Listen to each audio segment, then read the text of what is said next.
जय सिया राम। भगवान शिव कल्याणकारी देव हैं। जगत के कल्याण के लिए, भक्तों के कल्याण के लिए भगवान शिव सदा अग्रणी रहते हैं। अग्रणी देवों में पूजा होती है भगवान शिव की। 11वें रुद्र श्री हनुमान जी की महिमा से भक्त हनुमान भक्ति पे परिचित होते रहते हैं।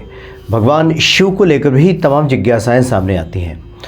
एक तो भगवान शिव आदिदेव हैं, महादेव हैं। इसके पीछे बड़ी एक रोचक कथा है।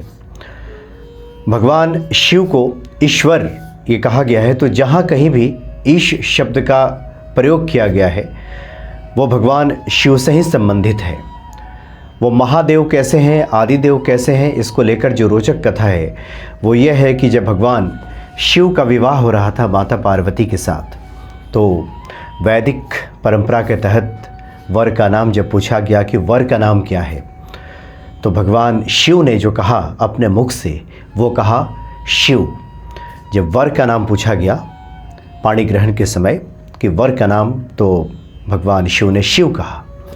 फिर पूछा गया पिता का नाम, यानी वर के पिता का नाम। उस वक्त भगवान शिव मौन रह गए, लेकिन वहीं पे ब्रह्मा जी खड़े थे। ब्रह्मा जी ने इस स्थिति को भांप लिया और उन्होंने कहा कि इनके पिता ब्रह्मा हैं, यानी मैं ही इनका पिता हूँ। फिर आगे पूछा गया कि इनके पितामह कौन हैं। पुनः एक बार भगवान शिव चुप रह गए। उसके बाद ब्रह्मा जी ने कहा कि इनके पितामह भगवान विष्णु हैं। पुनः जैसे कि परंपरा रहती है, ये पूछा गया कि इनके प्रपितामह कौन हैं, यानी जिसको परदादा कहते हैं। तो उस वक्त भगवान शिव ने स्वयं अपना मौन तोड़ा और कहा कि अपना प्रपितामह तो मैं स्वयं हूँ, यानी भगवान शिव ही आदिदेव हैं, महादेव हैं। तो बड़ी अनंत महिमा है भगवान शिव की। बहुत जल्दी प्रसन्न हो जाते हैं। मनुष्य की जो भी कामनाएं हैं भगवान शिव सब पूरी कर देते हैं। ये पात्रता नहीं देखते, भगवान शिव तो दे डालते हैं। जो भी उनके भक्त हैं उनको सब वो प्रदान कर देते हैं। इसलिए आदि शंकराचार्य जी ने कलियुग के मनुष्यों के लिए बहुत सरल कर दिया भगवान शिव की पूजा। एक तो जो हम सुबह पूजा पाठ करते हैं भगवान शिव की, वो तो करते ही हैं।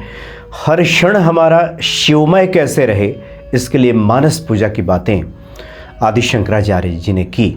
और मानस पूजा बहुत विस्तार से इसमें बातें हुई हैं, जिसमें भगवान शिव को आसन देने से लेकर के विविध भांति से उनका पूजन कैसे करें। लेकिन जो सबसे महत्वपूर्ण है उसमें, और जो हमेशा भक्तों को स्मरण रखना चाहिए, तो भगवान शिव की कृपा हमें प्राप्त हो जाती है और प्रभु राम भी प्रसन्न हो जाते हैं।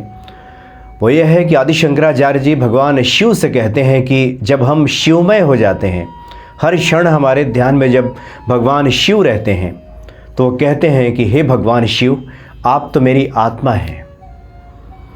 मेरी जो बुद्धि है वो आपकी शक्ति जो है माँ पार्वती, वो मेरी बुद्धि है। ये जो मेरा पंचभूत शरीर है यही आपका मंदिर है। मेरे जो प्राण हैं ये आपके गण हैं, यानी कुछ भी अलग नहीं है। मैं निरंतर जो विषय भोगों के बारे में चिंतन करता हूँ, विषय वासनाओं में रहता हूँ, इस संसार में रहता हूँ, ये सब सामग्री जो मैं उपभोग करता हूँ सब आपकी पूजा सामग्री है। मेरा चिंतन, इन वस्तुओं का संग्रह, इन वस्तुओं का चिंतन, ये सब आपकी पूजा सामग्री है महादेव। और मैं जब सो जाता हूँ यही आपकी समाधि है। ये समाधिस्थ अवस्था है मेरी। ये मेरी समाधि लग जाती है जब मैं नींद में चला जाता हूँ। सुबह जगने के बाद जब मैं चलता फिरता हूँ, अपने कार्यों का संपादन करता हूँ, मैं दफ्तर जाता हूँ, खेतों में जाता हूँ, काम करता हूँ, जो भी मेरा निर्धारित कर्तव्य है, भगवान शिव ये जो मेरे कदम चलते फिरते रहते हैं यही आपकी परिक्रमा है। अब अलग से परिक्रमा की क्या आवश्यकता, हर क्षण मैं परिक्रमा में ही हूँ। आदि शंकराचार्य जी ये भी कहते हैं कि मेरे मुख से जो कुछ भी शब्द निकलता है, मैं अपने बंधु बांधवों से बात करता हूँ, इस संसार में लोगों से दैनिक जीवन के क्रियाकलाप को पूर्ण करने के लिए जो कुछ भी मैं अपनी वाणी से कहता हूँ, यही सब आपका श्लोक है, यही आपका मंत्र है। इसमें अलग से मंत्र की भगवान शिव क्या हो सकता है। इसलिए मैं जो कुछ भी करता हूँ भगवान शिव, वो सब आपकी ही आराधना है, सब जो है वो आपकी ही पूजा है। इसलिए गोस्वामी तुलसीदास जी जब हनुमान जी के बारे में कहते हैं, जपत निरंतर हनुमत वीरा, है निरंतर जो हनुमान जी का जप करता है उसके सभी संकटों को श्री हनुमान जी दूर कर देते हैं। तो निरंतर पूजा पाठ में रहने का ये सबसे आसान तरीका है कि हर क्षण एक स्मृति बनी रहे, हर क्षण हमारे हृदय में। इसको श्री हनुमान जी ने सुंदरकांड में हम सभी ने पढ़ा है कि का हनुमंत विपति प्रभु सोई, जब तव सुमिरन भजन न होई। यानी कि हर क्षण व्यक्ति जब श्री हनुमान जी के, भगवान शिव के, प्रभु राम के सुमिरन में रहता है, यादों में रहता है, तो उसका हर क्रियाकलाप पूजा बन जाती है। अलग से फिर पूजा की कोई आवश्यकता नहीं होती, वो तो हर क्षण पूजा में है। तो अद्भुत है भगवान शिव। और ये जो रोचक प्रसंग है ये भी बड़ा अद्भुत है कि कैसे भगवान शिव महादेव हैं, आदिदेव हैं। भगवान शिव को लेकर बहुत ही तमाम रोचक जानकारियां हैं और भगवान शिव की कृपा प्राप्ति को लेकर भी कई ऐसे उपाय हैं जिसकी हम आगे भी चर्चा करेंगे। जय सिया राम।